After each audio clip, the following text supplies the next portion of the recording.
A Escritura menciona uma vasta renúncia à verdade, um desvio massivo, uma insurgência, uma deserção da realidade divina. Segundo 2 Tessalonicenses 2:3, ninguém deve ser iludido de forma alguma, pois não ocorrerá sem que antes surja a grande renúncia e se revele o indivíduo da iniquidade, o descendente da ruína. Este segmento nos alerta que nos derradeiros dias presenciaremos uma rejeição coletiva da revelação divina, e uma passagem adicional intitulada Renúncia de um Orbe já degradado retrata uma insurreição, uma deserção da verdade que deve nos inquietar profundamente. Então, o que representa essa vasta renúncia e por que devemos estar atentos a ela? Em essência, é um distanciamento do Criador e um repúdio à sua verdade. É um repúdio ao Evangelho e a tudo que ele simboliza, e é uma negativa em se render à autoridade do Messias. É um repúdio ao alicerce de nossa crença. Uma renúncia explícita está em curso, um afastamento notório do Senhor. Este território, outrora tido como uma nação cristã que honrava o Senhor, já não pode mais ser descrito assim. Transformou-se em uma nação pagã venerando ídolos e se entregando às religiões do deleite e da autocomplacência. Somos testemunhas de um afastamento significativo em nossas comunidades e na sociedade. Esta época é caracterizada por uma desobediência flagrante, desdém pela existência humana e uma geração que subverte julgamentos éticos, ressoando o alerta do profeta Isaías acerca daqueles que confundem o correto e o errado, a claridade e a obscuridade. Esta geração, cega espiritualmente, enfrenta uma crise profunda de fé e moral. Seja bem-vindo ao canal Motivado com Deus. O título desse vídeo hoje é Isto libertará o Anticristo.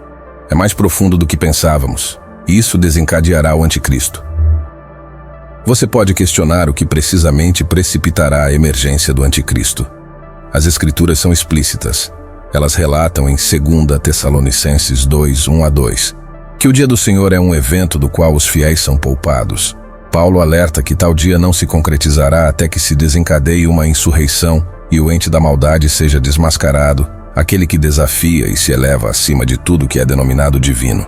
2 Tessalonicenses 2:3 adverte para que ninguém seja ludibriado, pois não se manifestará sem que anteceda a grande deserção e se evidencie o homem do delito, o progenitor da ruína.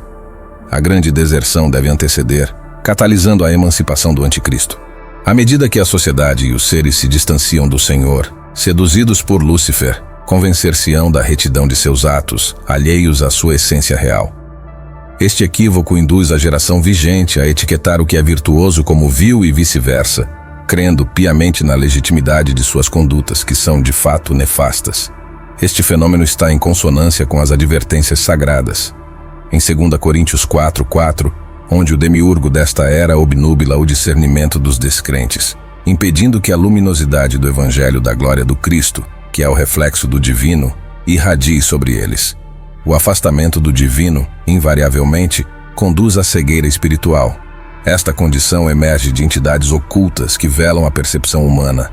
Em um orbe onde a maioria é espiritualmente míope, incapaz de enxergar a veracidade além do tangível, o Anticristo encontrará um solo propício.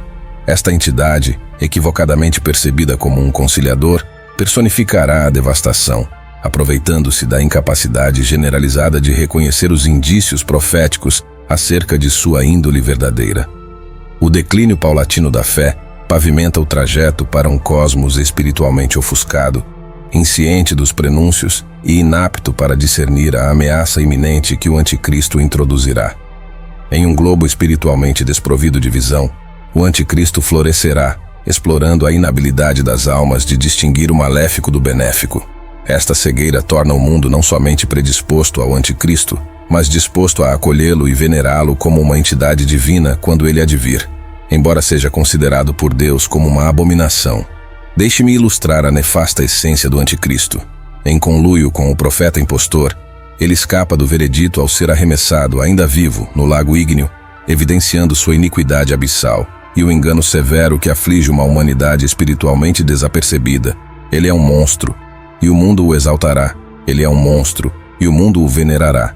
Ele é, de fato, o ente mais perverso da história. Contudo, o mundo o enxergará como uma divindade, um harmonizador. Cegueira espiritual. Um movimento diabólico está se infiltrando em inúmeras congregações, uma ofensiva maligna iniciada pelo próprio Lúcifer.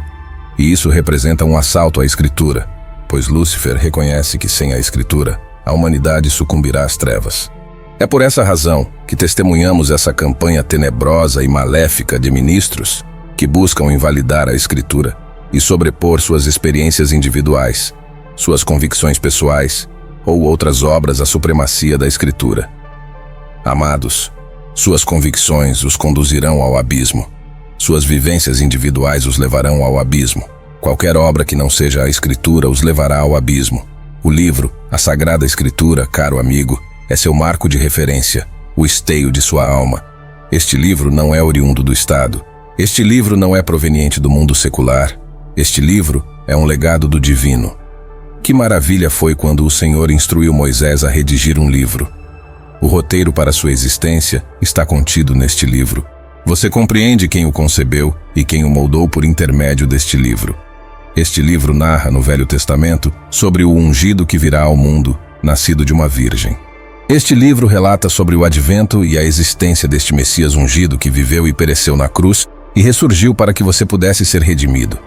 Se fosse possível erradicar este livro, assim o fariam. Homens tentaram extinguir o livro e fracassaram. Dinastias e impérios tentaram eliminar o livro e fracassaram. Karl Marx almejou aniquilar este livro. O filósofo francês Voltaire aspirou extinguir este livro. Nero empenhou-se em destruir este livro, e todos foram infrutíferos. Imutabilidade reina. As essências não se alteram. A perenidade dos transgressores. Este tomo é o mais comercializado da história. Presume-se que ultrapassou a marca de 5 bilhões de exemplares globalmente, embora cifras exatas sejam elusivas pela extensa era de sua circulação. A Bíblia foi vertida para centenas de línguas e é profusamente disseminada pelo orbe, consagrando-a como a obra mais adquirida de todos os tempos. A vasta renúncia à fé está em curso, e o único escudo contra o embuste dos derradeiros dias é este livro singular, a Bíblia. Primeiramente, é crucial salientar que existe um debate entre exegetas sobre o significado da vasta renúncia em 2 Tessalonicenses 2, 3.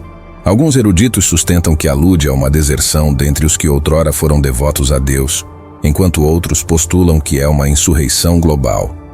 A despeito dos argumentos persuasivos de ambas as vertentes, conjecturo que o apóstolo Paulo, em 2 Tessalonicenses 2, 3, possa contemplar ambas as nuances, haja vista as evidências de cada uma na contemporaneidade. Portanto, analisemos as duas interpretações sobre a vasta renúncia. Perspectiva número 1. Uma deserção global. Ao observarmos o globo, é patente que habitamos uma era de profunda degradação moral e obscurantismo espiritual, e isso advém do afastamento progressivo do mundo da verdade divina. Os valores e preceitos que outrora cimentavam nossas sociedades estão sendo solapados e abandonados, e presenciamos um recrudescimento da perversidade, imoralidade e ilegalidade. Um número crescente de indivíduos desacredita no Criador, e nossa civilização atingiu, indubitavelmente, patamares de imoralidade comparáveis à oeste de Sodoma e Gomorra. Presencia-se uma deserção, um repúdio à veracidade do Evangelho. Vivemos um período onde as pessoas se tornam cada vez mais egocêntricas e se distanciam do Senhor e de seus preceitos. Contudo, a vasta renúncia profetizada em 2 Tessalonicenses 2, 3 transcende isso. Vivemos uma era em que a insurgência contra o divino e sua verdade se torna ativa. O mundo atravessa um ciclo de renúncia à fé, onde as almas se desviam do Criador e se entregam ao pecado e a todos os seus deleites. É um período em que o pecado é glorificado, o individualismo é incentivado e o errôneo é aclamado como correto, enquanto tudo que é sacro e puro é descartado. Habitamos em um mundo que nos inunda incessantemente com mensagens que enaltecem o narcisismo e o individualismo. Somos instigados a focar em nós mesmos e em nossos anseios, desconsiderando os demais e, sobretudo, desconsiderando Deus.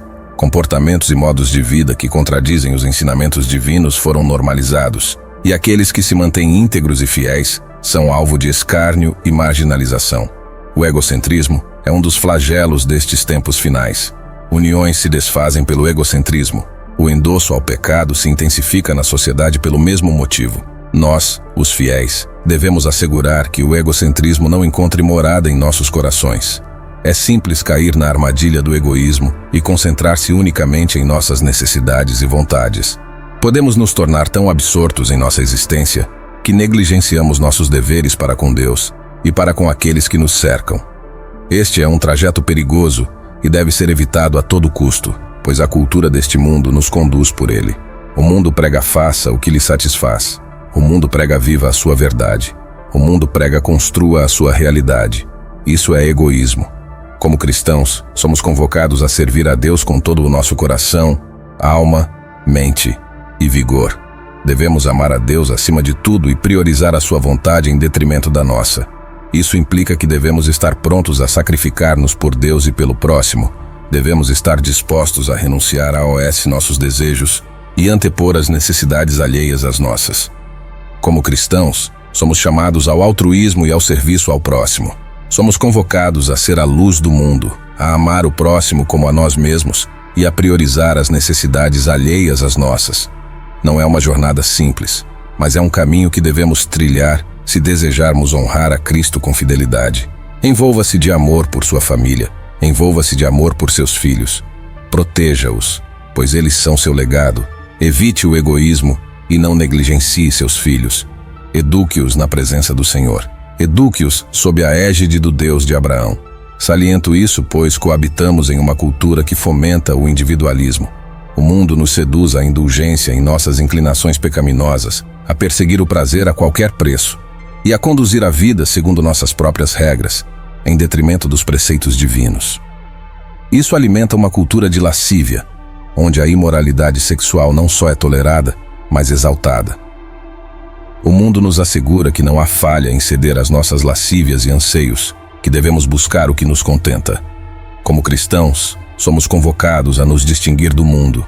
Somos instados a sermos santificados como o Senhor é santo, a viver uma existência que lhe seja aprazível. Somos exortados a amar uns a outros, a servir mutuamente e a antepor o próximo a nós mesmos.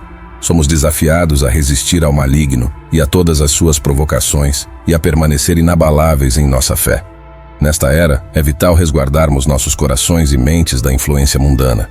Devemos estar alertas em nossa jornada por justiça e pureza e precisamos nos unir a outros fiéis que nos incentivem e robusteçam em nossa crença.